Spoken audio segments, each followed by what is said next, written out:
Guys, welcome back to my another vlog.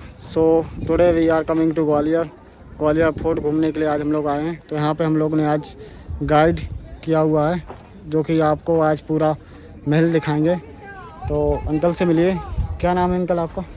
मेरा नाम राकेश मिश्रा है। हाँ जी। मैं लोकल ग्वालियर गाइड हूँ। हाँ। और काफ़ी समय से यहाँ पर गाइड कर रहे हैं हम। इसमें आपको किले के बारे में, कुछ शहर के बारे में जानकारी दी जाएगी जी। क्योंकि ये ग्वालियर किला एक ऐसा किला है कि जो हिंदुस्तान के किलों में से एक चर्चित किलों में से एक आता है। अगर आप एरिया और हाइट के हिसाब से देखते हैं तो 3rd नंबर पे है ये फोर्ट। 1st नंबर का चित्तौड़गढ़, फिर कुंभलगढ़, फिर ग्वालियर। जी। इस किले की शुरुआत 6th सेंचुरी से हुई है। 525 AD में राजा सूरज सेन ने इस किले की शुरुआत की थी। लास्ट में राजा सिंधिया आए, महाराजा सिंधिया, जीवाजीराव सिंधिया। हाँ। इनके बीच में अलग अलग 7 वंश के राजाओं में 108 राजाओं ने राज किया। इनमें सबसे ज़्यादा फेमस राजा मानसी हुए हैं। ये तोमर डायनेस्टी के थे। इन्होंने एक खूबसूरत पैलेस को बनवाया। अच्छा, ये चलते हैं। तो इसे यहाँ से शुरुआत करते हैं। इसके बाद में फिर पीछे वाले भाग में और देखेंगे जिसमें स्टेट का एरिया है। इनमें करण महल, जहांगीर महल, शाहजहाँ महल है। इससे पहले राइट में यहाँ पर देखते हैं तो ये 52 थंब है।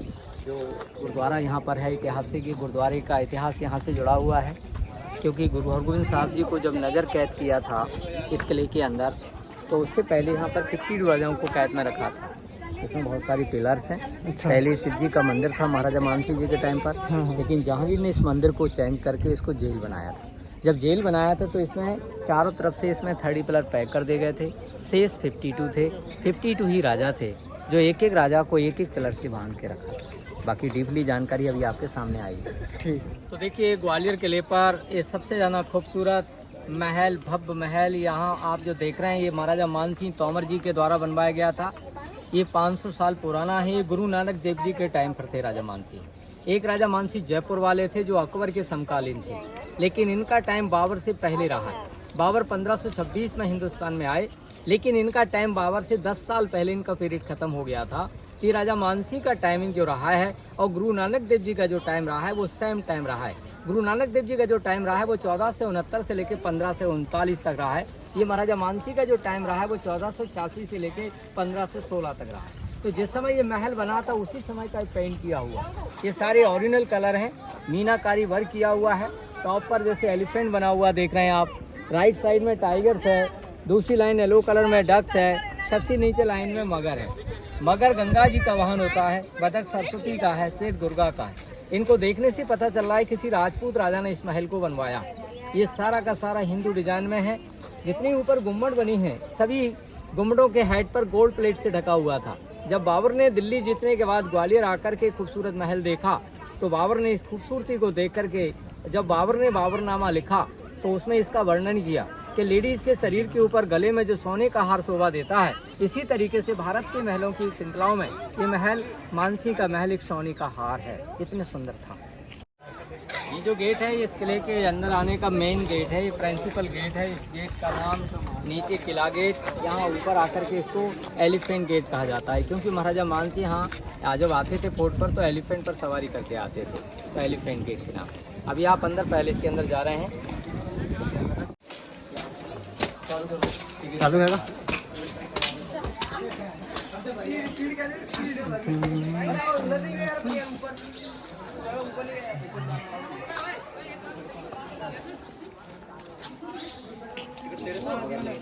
के अंदर प्रवेश कर रहे हैं। इससे पहले राइट में आपको देखना है सारे के सारे सोल्जर्स उनके बैरिक्स होते हैं। महाराजा मानसिंह की फैमिली जब महल में रहती थी तो इनकी सुरक्षक जो अंगरक्षक होते थे यहाँ पर ड्यूटी देते थे। लेकिन जो लेफ्ट में आप देख रहे हैं यहाँ पर जो बीच में गैप है, ये राजा जब कहीं जाते थे एलिफेंट पर सवारी करते थे तो महाराजा मानसिंह जी का एलिफेंट नीचे खड़ा हो जाता था और राजा मानसिंह यहाँ से एलिफेंट पर बैठ के जाएंगे। और राइट में से जो बिल्डिंग आप देख रहे हैं ये सारा ब्रिटिश टाइम की बनी हुई है। ब्रिटिश टाइम पे ये आर्मी हॉस्पिटल बनवाया था। अब इसको म्यूजियम बना दिया है जिसके अंदर बाहर से कई जगह से टूटे हुए मंदिरों की मूर्तियों को यहाँ पर कलेक्शन किया है। यहाँ पर आप जो देख रहे हैं इसका जो टाइमिंग राजा मानसिंह जी का रहा है वो 1486 से लेके 1516 तक रहा है। बाबर 1526 में आए हैं। तो बाबर के आने से 10 साल पहले इनका टाइम खत्म हो गया था। ये बिफोर मुगल हुए।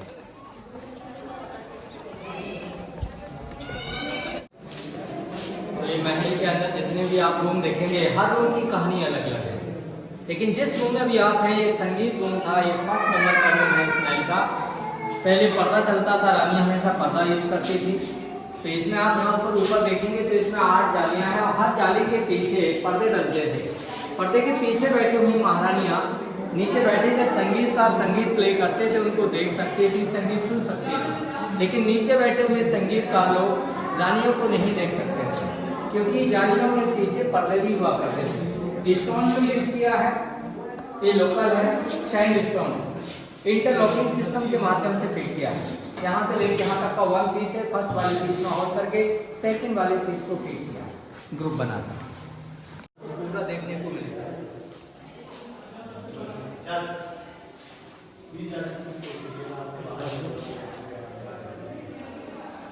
इस महल का ये फर्स्ट नंबर का ओपन कोर्टयार्ड है। ये इनका प्राइवेट मीटिंग हॉल था जिसे दीवाने खास कहा जाता है। इस मीटिंग में मृगनयनी को नहीं बुलाया जाता। मृगनयनी राजा की 9वीं रानी थी, तो उनके बैठने के लिए राइट हैंड साइड के ऊपर देखते हैं तो 9 जालियाँ हैं, 9 झरोखे हैं। इन झरोखों के अंदर महारानियाँ बैठती थी। लेकिन जो स्टेट वाइज राजा होते थे इनके बैठने के लिए वो ओपन वाले यूज करते थे। बात राजा मानसिंह महल राजा थे, इनके बैठने के ऊपर और इसके ऊपर एक अम्ब्रेला था वो टूट गया है। बाकी मंत्रीगण नीचे बैठते थे जहाँ पर हम खड़े हुए। जब इनको डिसीजन लेना होता था भगवान के सामने रखते थे। ये मंदिर था, इसी मंदिर के नाम से इस पूरे पैलेस का नाम है मान मंदिर पैलेस। जब ये मंदिर बनाया तो इसके मंदिर का डिजाइन है ऊपर देखिए, जैसे दोनों साइड ऊपर देखते तो एलिफेंट बना हुआ है। यहाँ एलिफेंट गणेश के फेस के रूप में बनाए गए। कमल के फूल बने हैं, ये ब्रह्मा जी का संकेत कर रहे हैं। रुद्राक्ष की माला है जो शिव जी का संकेत करती है। चक्र है जो भगवान विष्णु जी का सिंबल। ये सारी कार्विंग को देखने से आज ही पता चल रहा है कि पहले मंदिर हुआ करता था। परिक्रमा करने के लिए गैलरी है जहाँ से रानियाँ भगवान की प्रतिमा लगाती थी। अंदर देखेंगे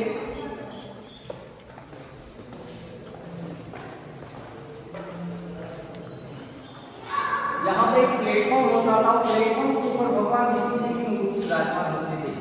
इन चारों तरफ दीवार में छोटे छोटे हॉल्स हैं, इनमें डिफरेंट कलर के मिरर्स और डायमंड्स लगे हुए थे। उस जमाने में जब लाइट नहीं हुआ करती थी तो स्टैंडों पर लैंप रखते थे और लैंपों की रोशनियाँ जब ये ग्लास और डायमंड से पड़ती थी तो ये लाइट की चमक, लाइट का रिफ्लेक्शन करती थी। जब लाइट को बंद करनी होती थी तो ऊपर जो हुक्स है बहुत सारे, इन सभी हुकों के द्वारा पर्दे डाले जाते थे जिससे संध्या कालीन इसमें लाइट को बंद कर दिया जाता था। मानसिंह जी का समय का राज परिवार का सिंबल था, लोगो था इनका, जो ब्लैक के ऊपर गोल्ड कॉइन के ऊपर यूज किया जाता। फिर इनके 2 कोडवर्ड सिंबल यूज किए जाते थे। जिससे में राइट हैंड साइड में देखते हैं तो ये डांस करते हुए मोर बनी हुई है। ये आनंद का प्रतीक होता था। जब कोई फेस्टिवल, कोई फंक्शन होता था, ये मोर के झंडे को बना करके शो किया जाता। राजा पर जब कोई अटैक होता था तो देखिए लेग हॉर्स का है, बॉडी ड्रैगन की है, हेड एलिफेंट का है जो एलिफेंट को कैप्चर कर रहा है। ये सिंबल फाइटिंग के लिए यूज किया जाता था। तो सिंबल वॉर के लिए, सिंबल हैप्पीनेस के लिए और सिंबल डांस के लिए। मानसिंह जी के समय का लाइब्रेरी रूम था। महाभारत, गीता, रामायण जैसी बुक्स इस रूम में रखा करते थे। महाराजा मानसिंह वहाँ पर बैठ करके धार्मिक ग्रंथों का अध्ययन करते थे। तो पहले लाइट नहीं थी, सूरज की रोशनी को कांच के माध्यम से अंदर लाया जाता था। बाहर ग्लास प्लेट लगा हुआ था, सेकंड यहाँ पर 90 एंगल पर लगी हुई थी। बाहर वाले ग्लास प्लेट के रिफ्लेक्शन में 90 एंगल पर लगे ग्लास पर पड़ेगी तो लाइट का डायरेक्शन उधर को जाएगा, उधर वाले शीशे का ग्लास का रिफ्लेक्शन किस साइड में आएगा, यानी बाहर से सूरज की रोशनी को कांच के माध्यम से अंदर लाएगा।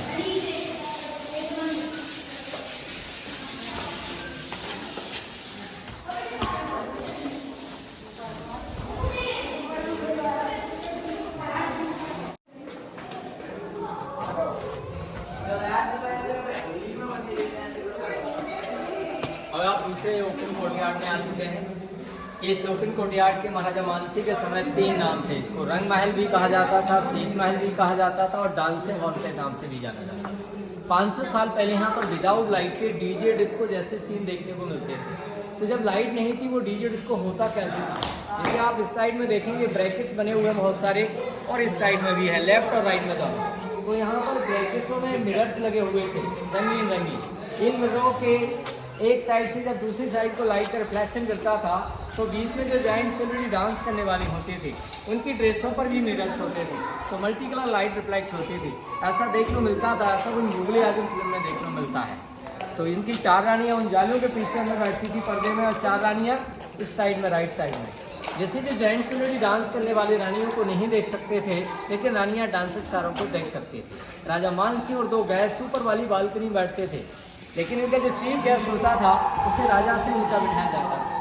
कहते हैं ना, अतिथि देवो भव, गेस्ट इज गॉड। तो राजा अपने से भी ऊंचा जो बिठाते थे वो सम्मानीय गेस्ट को बिठाते थे। ये राजा का मेन बेडरूम था जिसमें भी आप जा रहे हैं अंदर। बहुत खूबसूरत रूम बनाया था।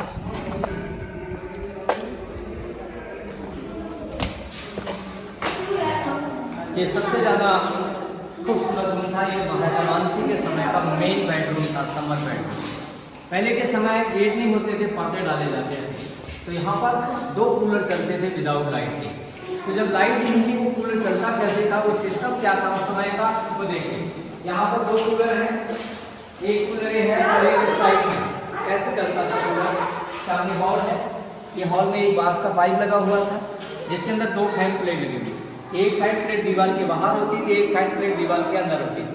जमीन के लेवल से 350 फुट हाइट होने के कारण हवा की स्पीड से बाहर वाली फैन प्लेट घूमती थी कि अंदर वाली घूमती थी। हवा डायरेक्टली आएगी तो गर्म आएगी। यहाँ पर खस की जाली लगी हुई थी, बीच में टैंक का पानी भरा रहता था, केसर से मिला होता था। पंख से फीकी हुई हवा पानी से टच होकर के खुशबू कूलिंग के अंदर आती थी। ये एयर कूलिंग सिस्टम 500 साल पुराना था। ऊपर भी ये रानियों का ड्रेसिंग रूम था, जहाँ पर रानियाँ श्रृंगार करती थी, उनको कपड़े वगैरह चेंज करने के लिए ड्रेसिंग रूम।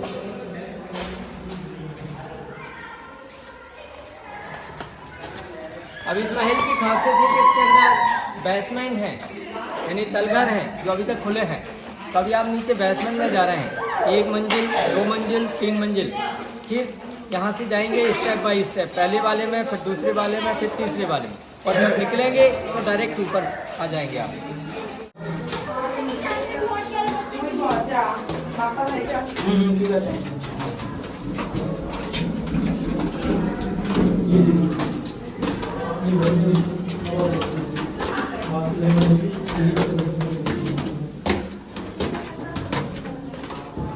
राइट में जितनी भी ये सारे वेंटिलेशन है, इनके द्वारा लाइट को अंदर तक पहुंचाया जाता था। इनमें ग्लासेस लगे हुए थे, इस ग्लास का रिफ्लेक्शन यहाँ गिरता था, सेकंड ग्लास पर वहाँ पर लगा हुआ था जो लाइट को नीचे रिफ्लेक्ट करता था। ये पेरिस्कोप टाइप का यूज किया, सब रोशनी हवाने के लिए रोशनी था।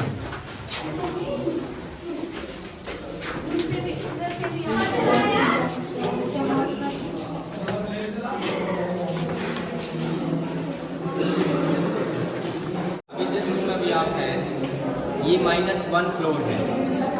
इसके में यहाँ रानियों के झूले गिरते थे। राउंडेड में 8 गेट है, हर गेट पर हुक्स लगे हुए हैं। अभी भी सभी पिलरों के ऊपर गोल्ड प्लेट चढ़ी हुई थी। रेशम के डोरों के साथ डले हुए झूले में रानियाँ झूला झूलती थी। जब मुगल टाइम में इसको जेल बनाया, तब औरंगजेब ने अपने भाई मुराद को फांसी दे के मारा था, उसके नाम से इसको फांसी घर कहते हैं। फांसी जहाँ से दी थी वो जगह देखिए, सामने अगर आप सब देखेंगे तो वाइट प्लास्टर दिखाई दे रहा है और एक इस साइड में है। ये दोनों जगह हॉल किए गए थे और एक रॉड लगाया गया था, एक बांस का पाइप डाला गया था जिसके द्वारा यहाँ से बीच में रस्सी से बांध करके औरंगजेब ने अपने भाई मुराद को फांसी देके मारा। तो मानसिंह जी के समय का रानियों का झूला था। लेकिन जब 17वीं सेंचुरी में मुगल औरंगजेब के टाइम पर ये फांसी कर रहा है। ये टेलीफोन देखिए, ये सबसे पुराना टेलीफोन है। टेलीफोन की स्टार्टिंग ग्राम बेल ने की थी 200 साल पहले, लेकिन महाराजा मानसिंह ने 500 साल पहले टेलीफोन यूज किया था। तो वो टेलीफोन क्या था, किस तरीके का था, क्या टेक्नोलॉजी थी उस समय, यहाँ देखेंगे तो 2 पाइप लाइनें हैं। ये दोनों पाइप लाइन इस महल से लेके गुजरी महल तक जाती हैं, नौवीं रानी के महल तक, जिससे कि एक पाइप से बोलते थे और एक पाइप से सुनते थे। ये राजा मानसिंह का मृगननी की कौन सुविधा 500 साल पहले की गई।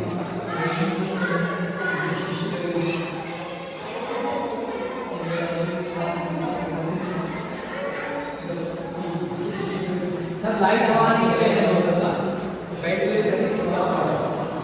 इसको भूल भुलैया कहा जाता है।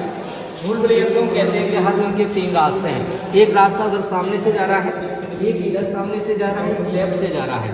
यदि आप अकेले जाते हैं तो ऐसा लगता है कि आप भूल रहे हैं, बार बार एक ही रूम में आ रहे हैं, इसलिए इसका नाम भूल भुलैया भी कहा जाता है।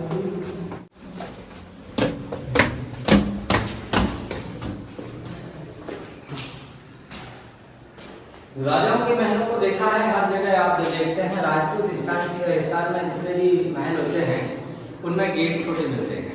और छोटे गेट होने का कारण ये नहीं था कि हाइट और हेल्थ कम होती थी राजा और रानियों की, हाइट हेल्थ बहुत होती थी, लेकिन इस सुरक्षा की भी दृष्टि से बनाते थे। जब कोई अटैक के टाइम पर अदर पर्सन कोई आएगा तो उसको एक एक होके आना होगा, और आएगा तो गर्दन झुका के जाना होगा। जिससे गर्दन झुकाएगा तो उसके सिर को काटेगा।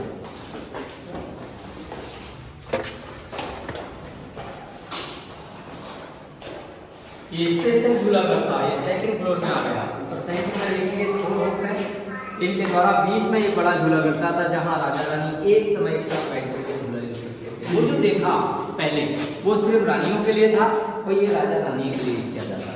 जब कोई लड़ाई वगैरह होती थी तो रानी यहाँ बैठ करके राजा का वेट करती थी।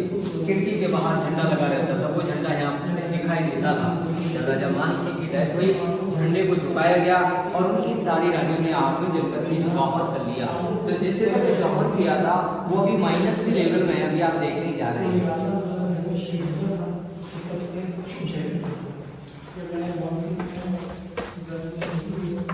यहाँ देखिए कितना सुंदर वेंटिलेशन है।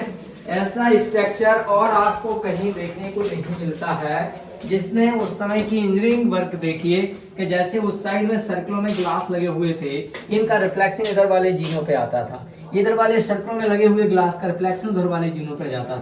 तो ये पूरा क्रॉस वेंटिलेशन सिस्टम था वो जमाने का।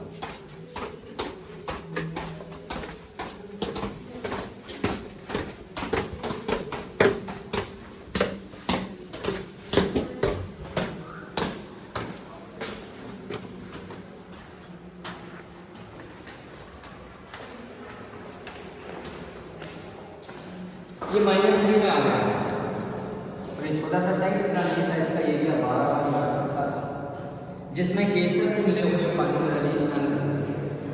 जब गाय थी, पानी को निकाला, चंदन की लकड़ी में आग लगा दी और जलती हुआ आग में रानी ने हमारे जौहर कर दिया। जब फुल टाइम में इसको तेल बनाया तो इसको छोटा कर दिया।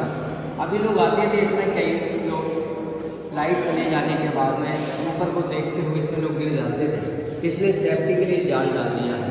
तो पहले स्विमिंग पूल रहा, लेकिन बाद में इसका नाम जौहर पूल रहा। ये लास्ट फ्लोर है -6।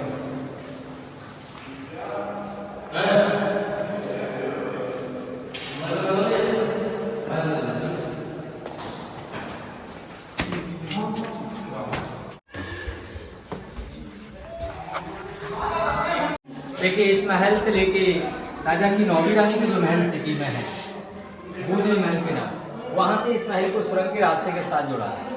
यही सुरंग के रास्ते के साथ साथ वो पाइपलाइन डाले थे जो अभी आप टेलीफोन देख करके आए नीचे से।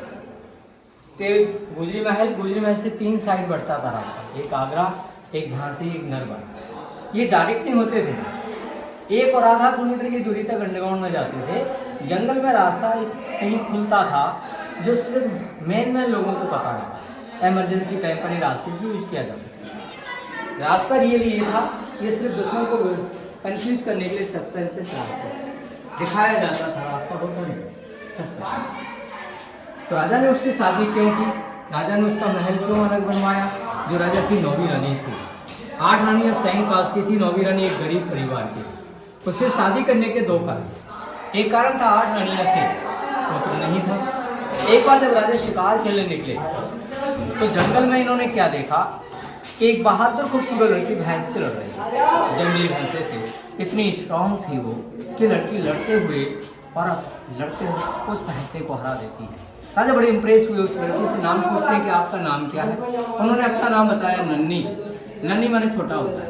राजा मानसिंह ने नाम चेंज किया, उनका नाम रखा मृगनयनी, बड़ी बड़ी आंखों वाली। शादी करने के लिए प्रस्ताव रखा तो लड़की ने शादी करने से पहले 3 शर्तों की मांग की।